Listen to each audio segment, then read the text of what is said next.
In the 6th century, the Roman Empire still stood bad on the Husts. The west had fallen long ago to Goths and Vandals, while in the east, the empire survived in name and spirit under a new master, just Emperor of Byzantium, the dreamer who vowed to restore Rome's ancient glory. But empires are not rebuilt with dreams. They are rebuilt by men, by swords, by courage, by genius. And among all Justinian's servants, one man rose above the rest, a man who would fight across continents, win impossible wars, and remain loyal even when betrayed. His name was Belisarius, and his story is that of the last great Roman general. Belisarius was born around the year 500, somewhere in Thrace, in the rugged lands north of the Aegean. He was not born to privilege or title, but to hardship. He joined the army young, rising through the ranks through sheer ability. When he caught the eye of Justinian, who at the time was not yet emperor, Belisarius was serving as an officer in the imperial bodyguard. He was tall, quiet, and solemn. His men said he could stand for hours in silence, thinking, observing, calculating. Though Justinian, he seemed the perfect soldier, disciplined, loyal, and clever. When Justinian ascended the throne in 527, Belisarius was among his most trusted men. The empire was at war. To the east lay the Sassanid Persians, ancient enemies and equals in power. In 530, near the fortress of Dara, the Persians came in full force, outnumbering the Romans 2-1. Belisarius took command of a small, nervous army and did what no one expected. He built trenches, fortifications, and hidden ambush points. He turned the battlefield itself into a weapon. When the Persians charged, their elephants and cavalry crashed into chaos. From behind earthen walls and ditches, the Romans rained arrows and javelins, and at the perfect moment, Belisarius unleashed his cavalry on their flanks, shattering their lines. The Persians fled in confusion. The victory at Dara was stunning, the first sign that this young commander might be something extraordinary. But glory never lasts long. The next year, at Kalinicum, the Persians struck back. Belisarius' army, weary and divided, suffered heavy losses. Though not a complete defeat, the setback forced a truce. Many generals would have been ruined. Yet Justinian, Judas ever saw that Belisarius was not to blame.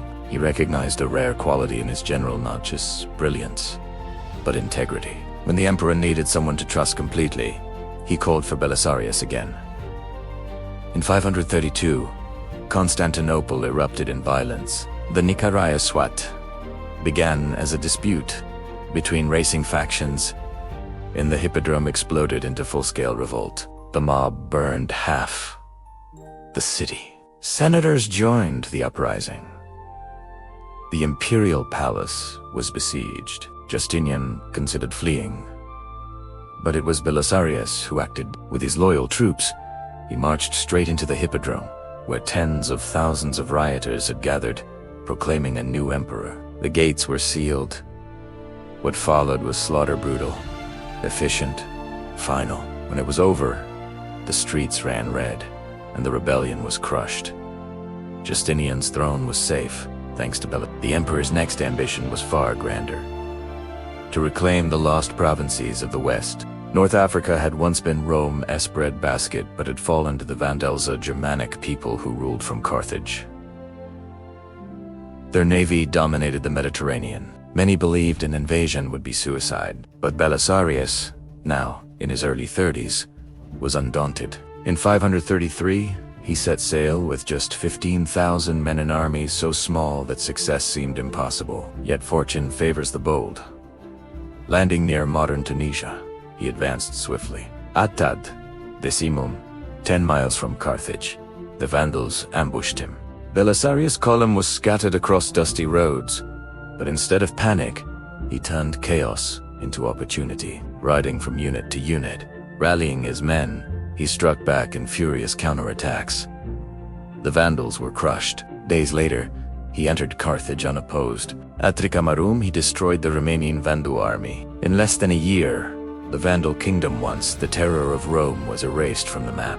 The Mediterranean, for the first time in a century, was once again a Roman sea. Belisarius returned to Constantinople in triumph. Crowds filled the streets. Songs were written in his honor. The emperor granted him a triumph, the first in centuries, and gold beyond measure. But the man who had conquered kingdoms came home on foot, walking beside his soldiers in humility. For all of his victories, Belisarius remained the emperor's servant. And yet, as his fame grew, so did jealousy. Justinian's courtiers whispered in the emperor's ear Belisarius was too loved, too powerful.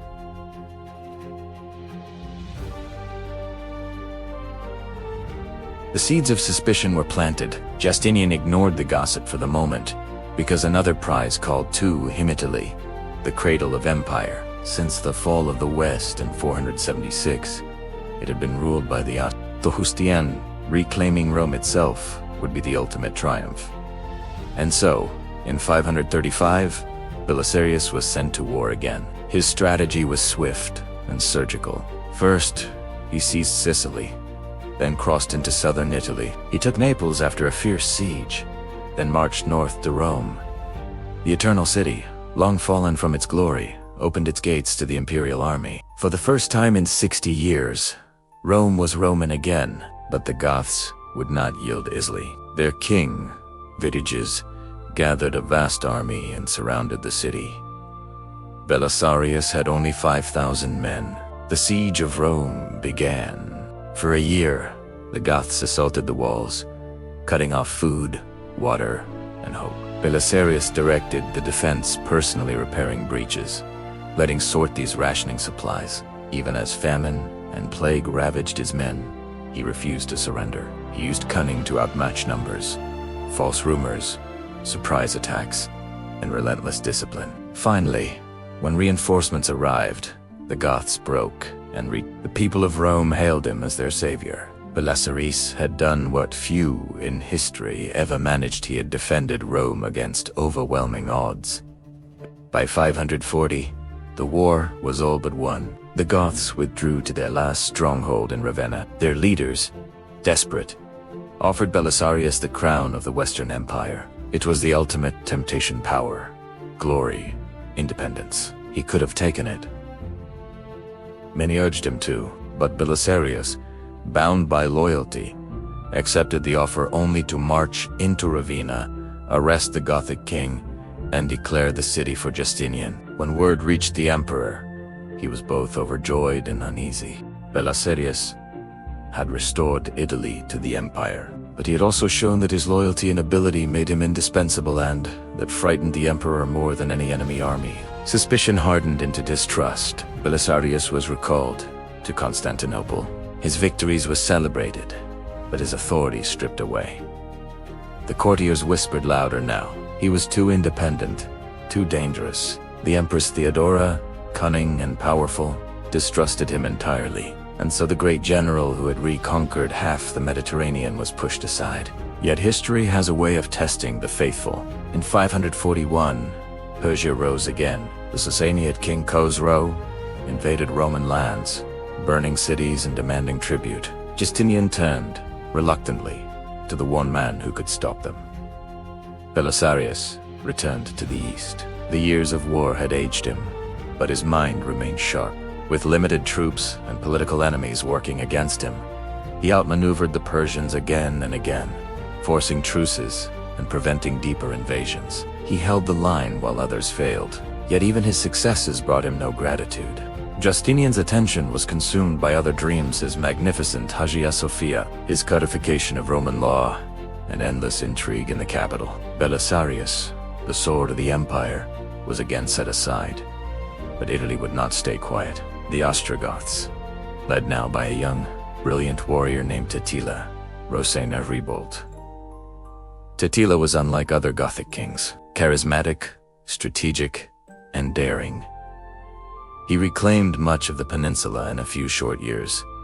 By 544, the emperor had no choice. Once more Belisarius was sent to Italy, but this time without money, supplies, or men. It was almost sabotage. Justinian wanted victory, but feared success, and so the general was left to fight a war he could not win. Still, he fought, using cunning and deception. Belisarius harassed Totilus's forces, defended key fortresses, and preserved what he could. But Rome fell again in 546. The Eternal City, battered and broken, changed hands as if fate could not decide who deserved it. Belisarius, refusing to surrender, recaptured it a year later, and Old Lion still refusing to die quietly. Yet the empire's will to fight had faded. In 548, Justinian recalled him permanently.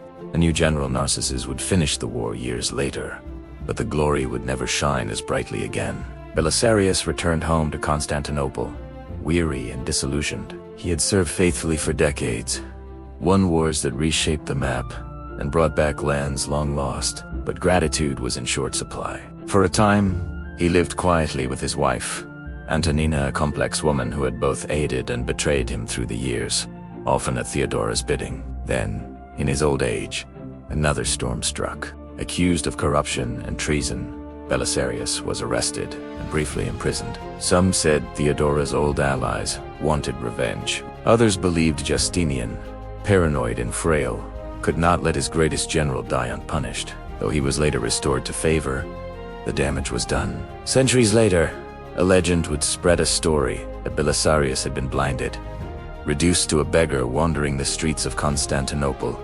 crying, "Give a noble to Belisarius." It is almost certainly a myth, but like all great myths, it endures because it feels true. It captures the tragedy of loyalty unreturned, of greatness forgotten by those it served. Belisarius died around 565, the same year as Justinian. Two men bound by ambition and empire. Their partnership had shaped the last golden age of Rome. Between them, they had reclaimed vast territories: North Africa, Italy, parts of Spain, and restored the empire's prestige across the known world. But Belisarius' true greatness lay not in conquest, but in character. He fought not for greed, nor fame, nor rebellion, but for duty. He commanded not through fear, but respect. His soldiers adored him because he shared their hardships, their hunger, their danger. Even his enemies admired him for his mercy and honor. In an age of treachery and deceit, he remained steadfast. Procopius, his secretary and historian, would later write two portraits of the man, one heroic, the other scandalous and bitter. Historians still debate which is closer to truth, but the image that remains is that of a man who carried the last light of Roman virtue through a darkening world. He was the bridge between the old empire and the medieval one, between the legions of Caesar and the armies of Byzantium. Justinian's wars of reconquest, glorious though they seemed, came at a terrible cost. The empire was stretched thin, its treasury drained, its people exhausted. After his death, the lands Belisarius had reclaimed began to slip away once more. Within a century, the great cities of the West would fall again, this time to Lombards and Arabs. Yet even as the empire faded, the legend of Belisarius endured. In his courage, people saw the spirit of Rome itself, wounded, betrayed, but unbroken. Imagine, for a moment, that last day. The old general sits in his home in Constantinople, hearing distant bells from Hagia, Sophia, the church his emperor built, while his own victories were forgotten. Around him are the trophies of his life: Persian armor, Vandal swords, Gothic helmets, each one a story, each one a memory. He remembers Dara's desert winds, the fires of Rome, the cheers of Carthage. He remembers soldiers who trusted him with their lives, and perhaps he smiles, knowing that he never betrayed that trust. History often forgets the loyal. It celebrates the conquerors who took power for themselves. But Belisarius was something rarer. A conqueror who remained a servant, a victor who stayed humble, a hero who never turned traitor. In the twilight of Rome, when the world was changing beyond recognition, he stood for the old virtues: courage, discipline, mercy, and honor. When we speak of the great captains of history, Alexander, Caesar, Napoleon, Belisarius, name rarely joins theirs. Yet in his lifetime, he fought across 3 continents, commanded with brilliance, and saved an empire that had no right to survive.